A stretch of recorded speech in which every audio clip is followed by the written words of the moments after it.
Sex symbole et icône absolue des années 50 et 60, Brigitte Bardot a marqué la société française de l'après-guerre. Naturelle, sensuelle et ingénue, elle fascine et scandalise. Avant de devenir un mythe, cette fille de bonne famille apparaît pour la première fois en 1951 à la télévision comme mannequin. Elle est alors âgée de 16 ans. Avec son fuseau vert et son gilet de plaie écossais frangé, et Merle blanc avec son blouson de safari vert transparent. En 1955, l'actrice au visage de Lolita éblouit pour la première fois le Festival de Cannes où elle prend la pose sur la croisette. Après Brigitte Bardot en sauvageonne, devant 50 photographes, Eddie Constantine fait une démonstration de judo particulièrement remarquée.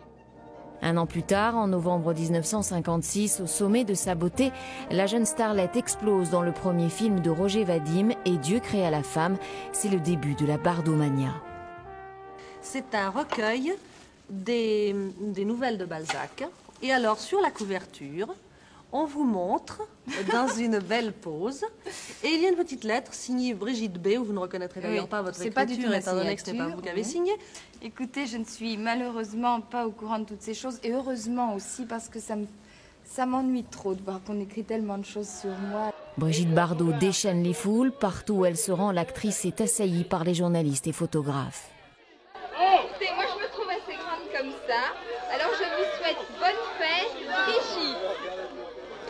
En 1967, la star de retour au Festival de Cannes provoque une véritable émeute sur la croisette. Encerclée par une foule survoltée au bras de son second mari, Günther Sachs, Bébé, toujours souriante, tente de se frayer un chemin. Vous voyez que les gardes eux-mêmes ont un mal fou pour contenir la foule des photographes. Et Günther Sachs a l'air absolument affolé parce qu'il se demande jusqu'où peut aller une hystérie pareille.